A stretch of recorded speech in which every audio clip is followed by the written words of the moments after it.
questions. Yeah. Okay, so when was your sister born? I don't remember the exact year. How old was she when she died? She was 38 years old when she died. She born in 90. And she died in 99. Yes. Math. 61. 61. Okay, and what was her disability? Cerebral palsy. How did that affect your family? She was a premature baby, so my parents knew that there was going to be some special needs involved with her when she was born. It affected my family in terms of, like, do you mean financially? What was the question? Like, what do you mean by that? At all. Like, what you would consider, like, compared to our family now, like, what were the differences with having a sister with CP? For me, growing up, it was normal because she was born before me. So I didn't think anything differently until I got older and realized how people, like, looked at her whenever we went somewhere, and realized that my sister was different. But up until, like, my family always treated her like she was normal. There was nothing that my parents, like, even though she was older than me, she had, like, toys like my niece and nephew's age growing up all the time. Where, you know, as I got older, I got less toys for gifts, where my sister always got toys for, like, toddler, not toddler age, but like 5-6-year-old age. Was she ever diagnosed with a developmental disability as well, or? As far as I know, it is under cerebral palsy, and they said that her mental capacity was going to be no older than a 6-year-old, but they expected her life expectancy was going to be normal. The only thing I remember my mom telling me stories that when she was in the hospital giving birth to my sister, they knew right away there was going to be issues because she was premature. You want me to pause? She's like, yes. Is that paused? Okay. She's going to get the dogs to bark. Yep. When my mom had her in the hospital, they knew she was having difficulty. She was going to have issues. And the doctors, for her discharge, I guess she stayed there longer than most. I don't remember how. My mom never really explained how many days she was in the hospital with my sister.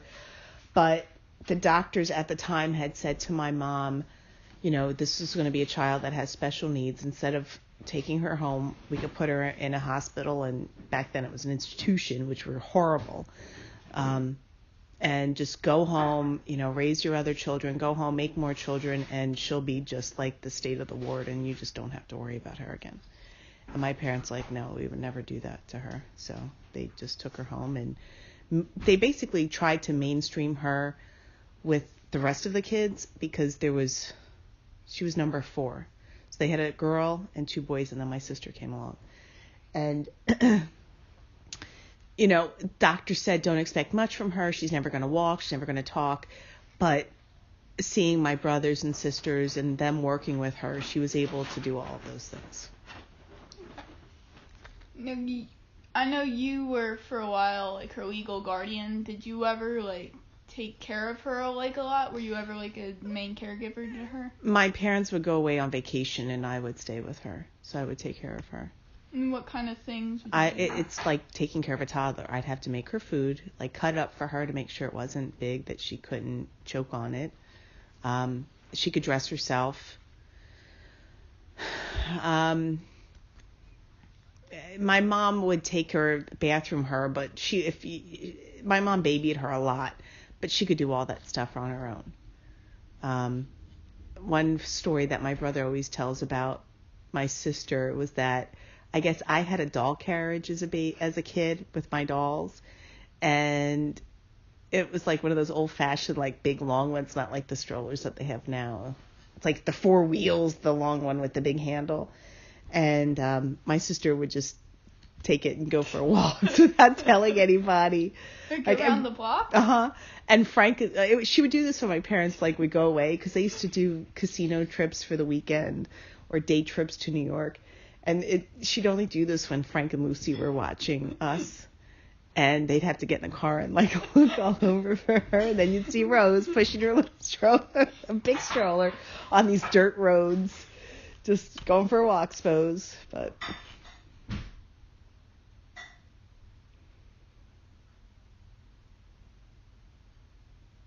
as she got older, her health, along with her cerebral palsy, she would have seizures, and that's kind of like the undoing of what happened to my sister. Was she was having seizures often, and they tried different medications to stop the seizures, but a lot of the medication had side effects or warning signs, and one of the medications they switched my sister on to, they said if she was to ever get sick or have a high fever, take her to the hospital right away. Well, my parents didn't know that. My parents didn't know she was running a fever.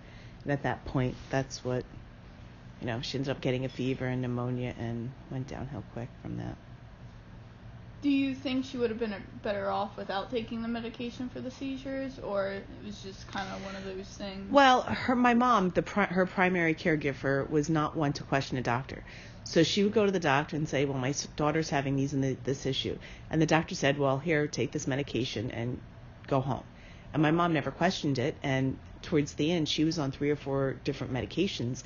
And I don't know how much of my mom asked those questions, like, what is the interference? She's taking this for that. How's that interfering with this? Is this really necessary? When she still had seizures. Mm-hmm. And I think it was more, based on her hormones than it was anything else, because it seemed that she... On Rose's hormones? Mm-hmm. Socially, like, having friends over, was it weird for them, or, like, how...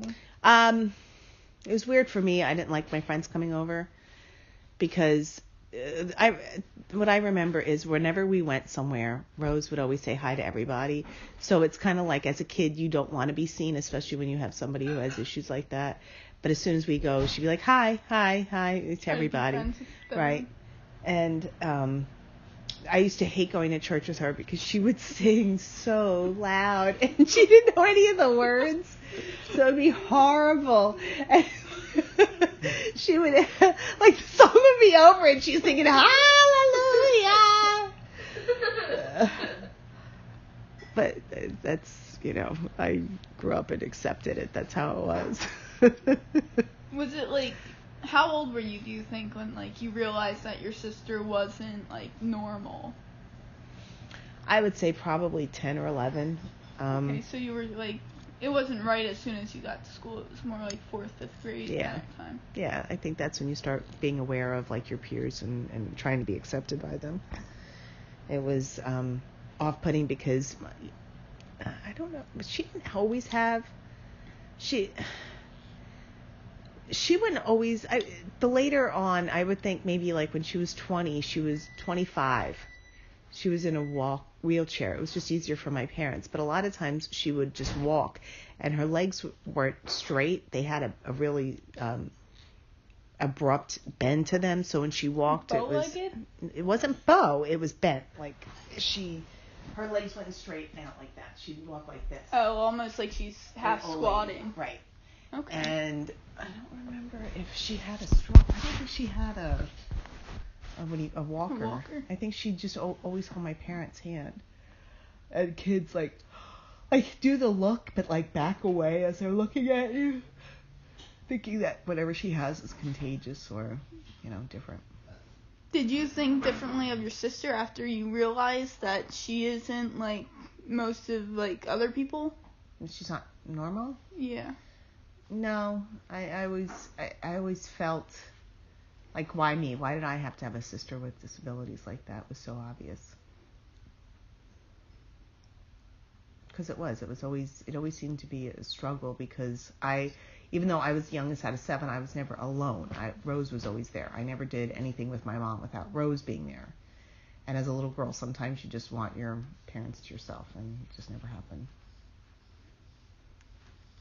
Was like, you mentioned church before. Was it ever awkward at like the church, or were they very accepting? The priest loved my sister, I have to say. As priests go, he would always like stop whatever he was doing and make sure he like gave Rose a high five or shook her hand. He was always, telling her he was her favorite person. So there was always positive reinforcement. Yeah, definitely.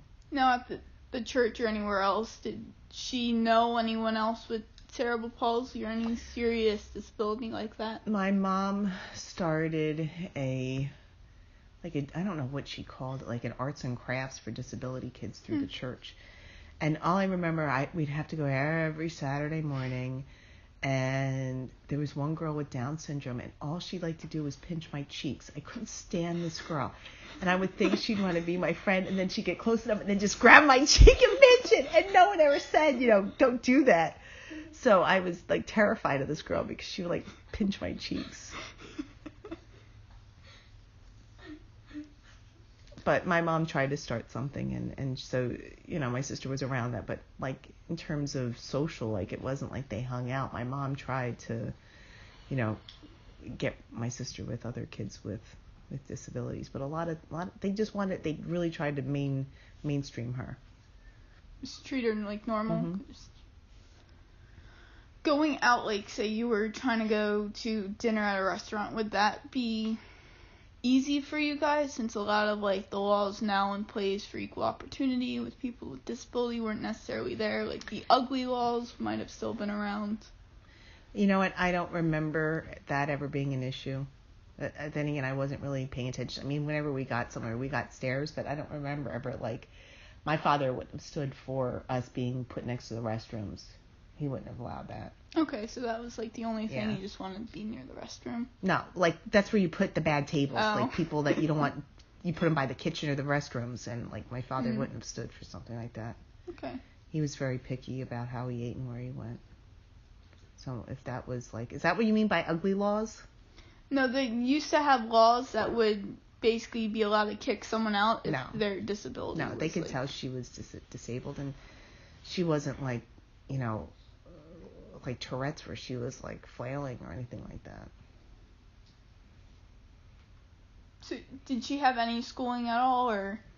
Maybe? She did, and I believe, again, she was so much older than me, so I don't really know, but the stories that my sister would tell me is that she was bused with the rest of us. We would take public bus, because even Catholic schools took public buses. We all like were on the same bus through the school district. And she said that kids would kick at her seat when she went to school. She didn't have very good memories of the bus ride, because she would tell me kids kicked my seat and like made noises at her. Oh, because of her disability. Being different. That you're aware of, did she have any issues in school, like learning wise, or? Well, she wasn't in the normal class. She was in with like a special needs, like I guess they call them lifestyle classes now. If that, I don't even think she was expected to do anything. Yeah. So she was just kind of in school to be in there. Yeah. Because she had to get, you get a free education. You have to get education. They didn't really educate her. They just kind of put her in there and let her do something. And my parents didn't expect her to come out right. Like, my sister could write her name. I don't know if she knew the letters. If she knew other letters, she may have. She knew the ABCs. But, like, she couldn't write a paragraph. She couldn't write a sentence. She could barely write her own name. That was something, my parents wanted her to be able to do, was write her name, and she could do that. I don't remember her writing words. She could write, like, letters together, but not... It wasn't something that she would sit down and want to do, She watched a lot of TV. She liked watching TV. She didn't have any school, basically. But did she ever have... Until she was 18, I believe, and then you couldn't go any further. There was no other help for her at that point. Okay. And you're also talking about, like, rural Poconos. I mean, the population wasn't what it was now. And, having somebody with special needs, and a lot of people don't even want to accept the fact that their kids have special needs. So, even if they had it, kids might not have done it. You mentioned her having somewhat of school. Did she ever have a job or volunteer anywhere? No. So it was, like, not even a thought? No. My mom kept her close to her and didn't have her do any of that stuff. She was never without my mom. Do you think that she would have been better off if your mom let her go a little bit more? I mean, at the time, that wasn't really, like, something that was seen as, like, a thing. Well, she couldn't have gotten a driver's license, so my mom would have taken her. Mm-hmm. I think if they were in a different place, it would have been better for them. But being where they were, there wasn't a whole lot of community support for people with disabilities. For them to find something, they probably would have had to drive 45 minutes for, and it just... At that point, it just it's not didn't worth seem the worth point. it. Yeah. My mom, as you know, wasn't a big driver. She didn't get her license until they moved to the Poconos, so she was like 42 when she started driving. She wasn't very good. And she wasn't very good, and she still wasn't very good. But I think for my sister's care and, what's to happen to her, because chances were, and what was explaining to my parents is that she was going to outlive them. So they started looking at, relatives to take over and take care of her. And since I didn't have a family or kids, I was in line, because they didn't want to burden, my brothers and sisters with, when they have kids to raise, with somebody like my sister.